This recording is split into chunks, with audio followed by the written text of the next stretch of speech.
So today we are looking at one of the stories about one of the ancient kings of Israel. Now, as you've no doubt figured out by now, ancient kings of Israel were kind of a mixed bag, right? Most were not particularly wonderful. Most did things that people didn't like, things that got them into trouble, both with the people and with God. Kings were really a mixed bag. Well, not so much today. You see, Josiah is one of the very few kings of Israel that is remembered as being a good king, somebody that people liked and respected, and in fact, he's oftentimes referred to as really the best king they had outside of David. So David was the first king, or second king actually. David was the second king, and by far, by most people's accounts, the best king Israel had ever had. And then the close second was Josiah. Now, Josiah becomes king actually at the young age of 8. And he ends up being king because at this point it's being passed down father to son, and he is the eldest son of the previous king, who was not so great, shall we say, and in fact was so not great that he was actually killed by the people, and that installed Josiah at the tender age of 8 as the king. Now, it's somewhat remarkable, as far as I'm concerned, that he turned out as well as he did. I mean, I think of all the stories you hear about, child stars in Hollywood and, all those sorts of things of, people who grow up in great privilege, oftentimes struggle in life later on. Well, Josiah somehow manages to avoid that. And he is installed as king, and people generally think he does a pretty good job. Now, we don't know much about his early life. As you heard in the passage today, we kind of skip from him being 8 years old to him being in his mid-20s.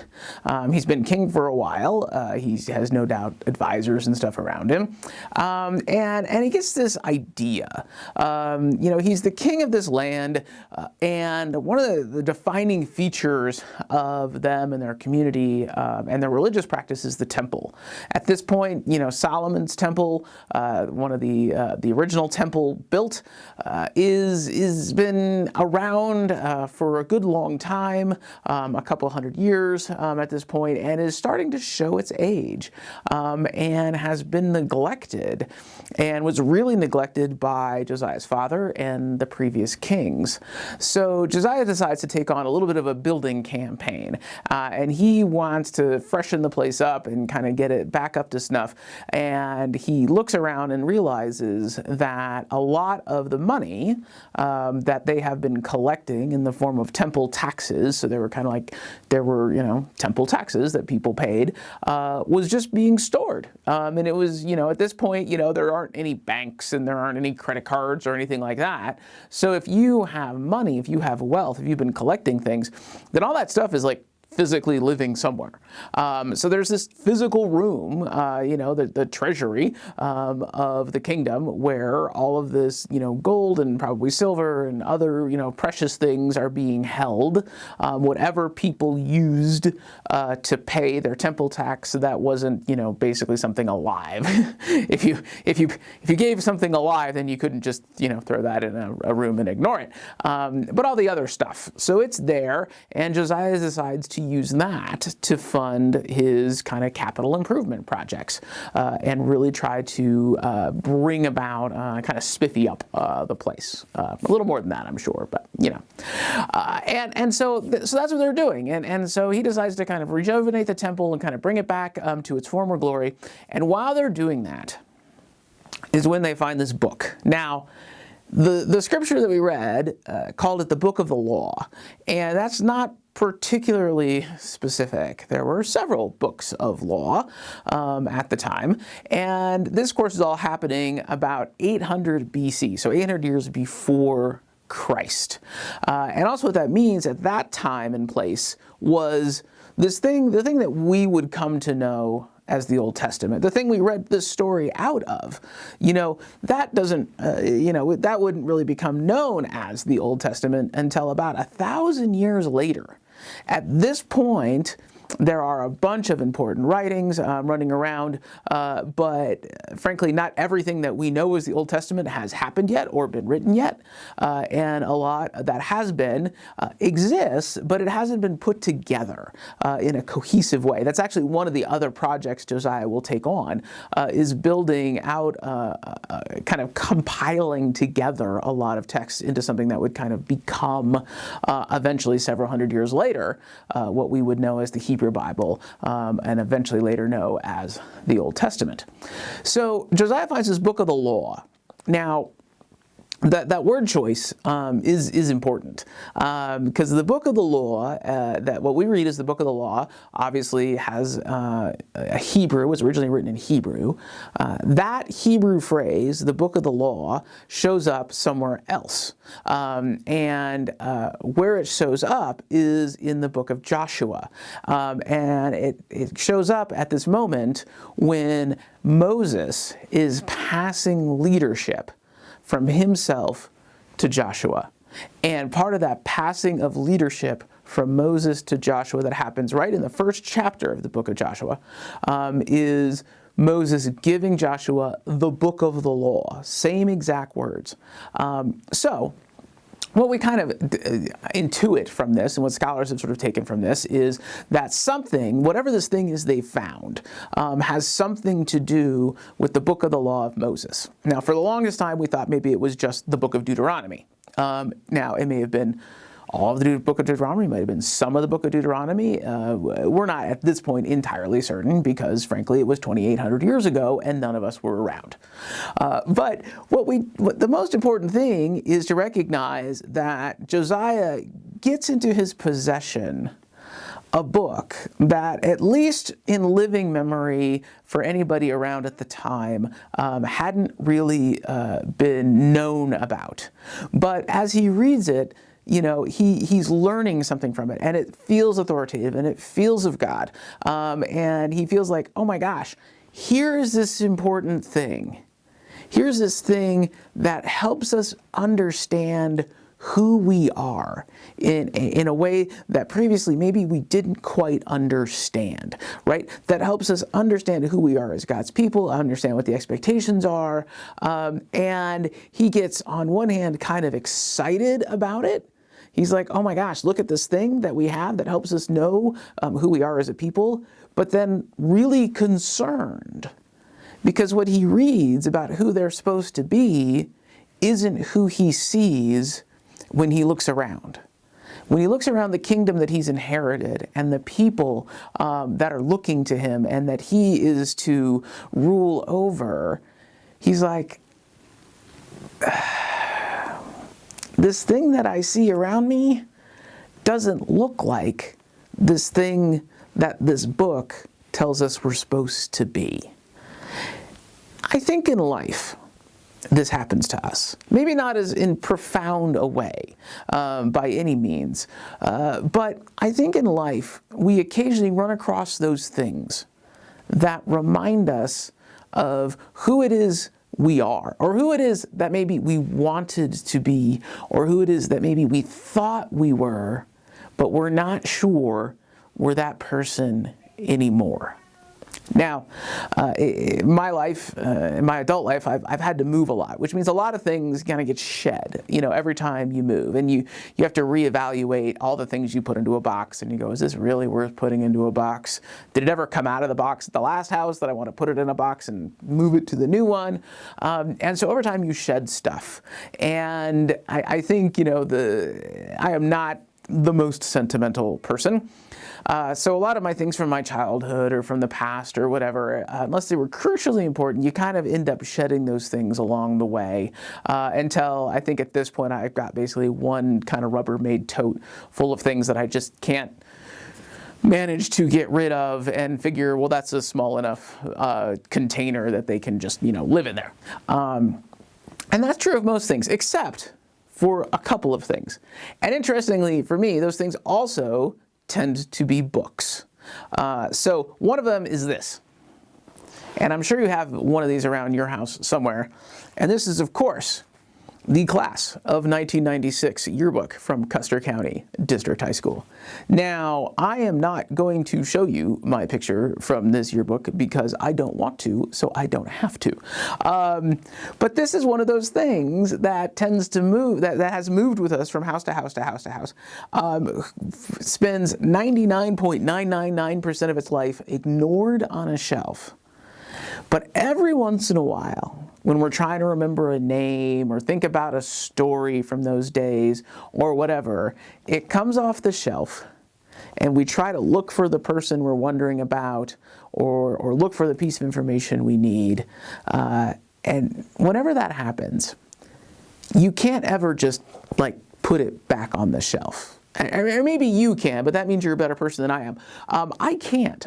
I inevitably end up flipping through it, right? And I look at the pictures, and not just the pictures I'm in, but the pictures of people I know. I look at the various notes, that were written, that people wrote to me, and you can't help but remember who you were at this time. And one of the things I remember about this time in my life is thinking how much I thought I had the world figured out. And looking back on it, realizing on one hand, I was so very wrong, so very wrong about the world and myself and my place in it. And at the same time, about a lot of things, I was actually pretty right. In many ways, in our younger years, as we're trying to figure out who we are, I think we're open to that exploration in a way that we aren't otherwise. That our teenage years are a time of discovery about ourselves and who we are and what we want to be, and who we want to be, and what our values are and what's important to us. And some of those things we'll hold on to for the rest of our lives. Some of them we'll reevaluate down the road. But it is a time of sort of openness and discovery about, who just we are as people that over time we close ourselves off to. Because the one thing I fundamentally remember about this time in my life, especially the time when, your senior year yearbook is in your hand and you're coming towards the conclusion of that part of your life, is it really does feel like the world is open to you. That it is this big mystery that you're not quite sure how it's going to work out or where it's going to take you. And there's this time of almost like wonder to it. That again, over the years, we seem to lose. And I think what both this passage and coming back to this book, this yearbook, reminds us to do is that every once in a while it's important to take a step back and ask the question, who am I? What are my values? What is important to me? How do I want to invest my time? Who am I? What defines me as a person? Right? And I think when we do that, we can recognize relatively quickly that a lot of what we do, and frankly, a lot of what we believe about ourselves, is not something that we've actually come to on our own. But what we learn and what we come to believe about ourselves is actually far more defined by who the world says we are, far more defined by who other people say we are, than who we say we are. We live in a world where there are literally, billions of dollars spent every year. Billions of dollars spent every year trying to convince us that we're not enough, but if we only purchase this thing, become part of this group, take part in this service, that somehow that will make us better people. Like, we're not enough, but we can be if our car is the right kind of car, if our television is big enough, if we subscribe to the right streaming service or newspaper or whatever it is. We live in a world that's really defined by lifestyle brands, right? And everybody wants you in their lifestyle. Is that what we're supposed to be about? Is that how it's supposed to go? Are we really defined by what we consume? We live in a world that wants us to believe that. I don't know that that's what God wants us to believe.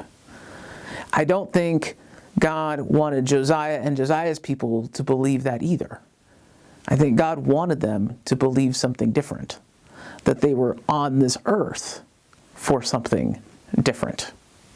Now, as I was preparing for the sermon, I was actually looking at all the books on my shelf and thinking of the ones that I've read, ones that just look pretty on my shelf that I've not read, and if I'm honest, probably never will, and the books that actually ended up meaning something to me in a way that was unexpected.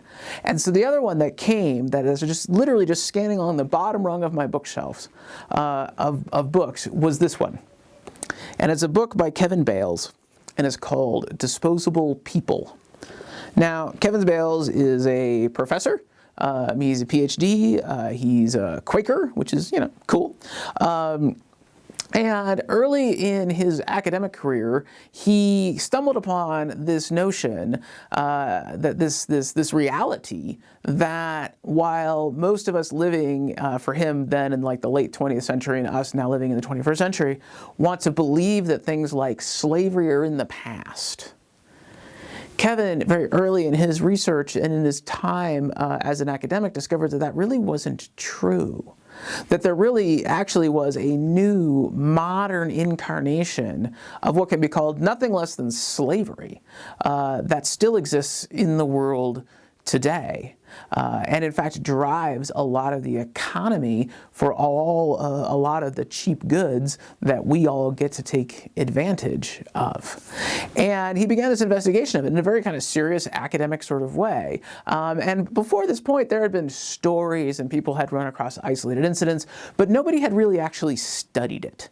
Nobody had actually done it in a rigorous academic way with documentation and charts and graphs and all those things that you need if you're going to convince serious people that there really is a serious problem that most of us are ignoring.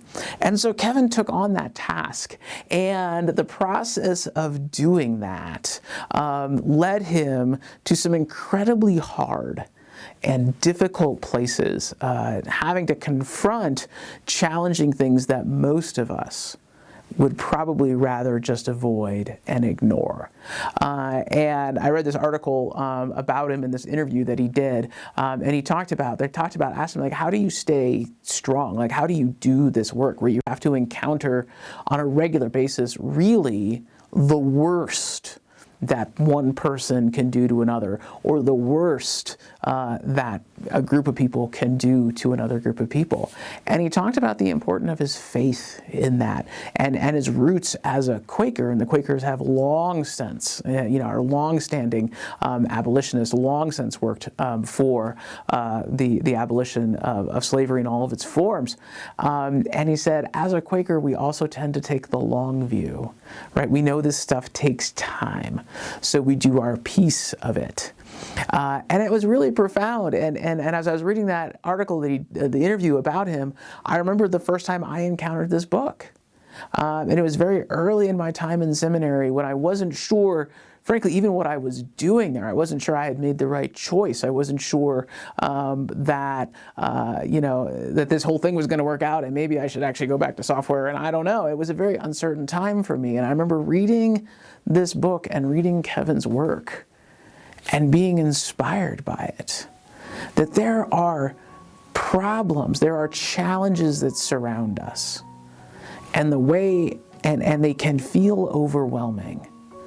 But the path forward through them, the way that we go through those challenges, is not by ignoring them and not by pretending that they don't exist, but by recognizing what piece of it is ours. What is the thing that we can do in our time and in our place to make a difference?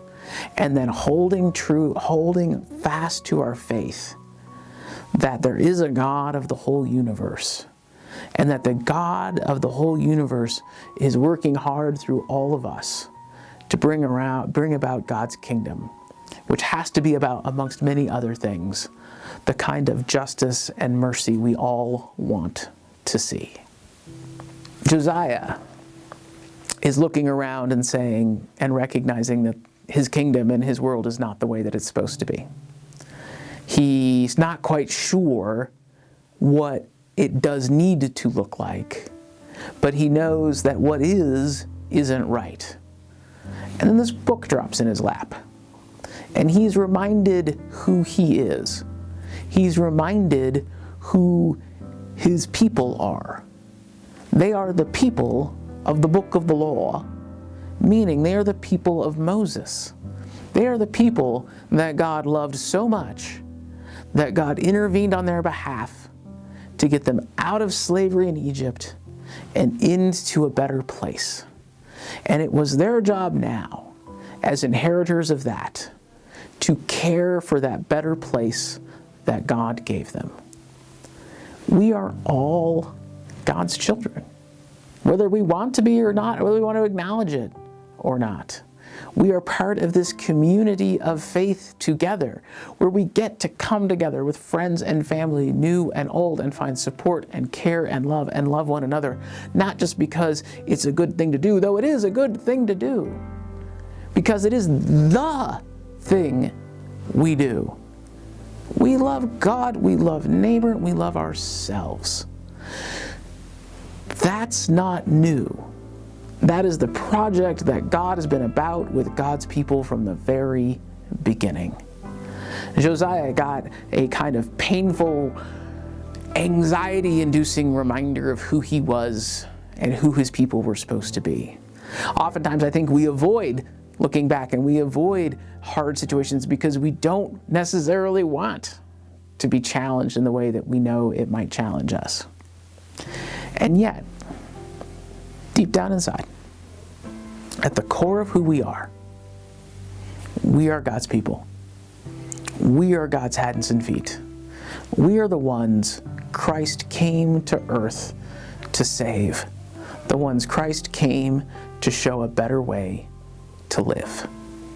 That's who we are at our utmost. It doesn't matter how much or how little we consume. It doesn't matter what the car we have is. It doesn't matter how big our TV is. None of it matters. What matters is that we embrace the fundamental truth of who each and every one of us is, who each and every one of us are, who we were before, who we are now, and who we will be tomorrow. Who are you? Who do you believe yourself to be at the core of your being? Are you someone made in God's image, one of God's beloved children, given important work to do to help bring about your little piece of God's kingdom?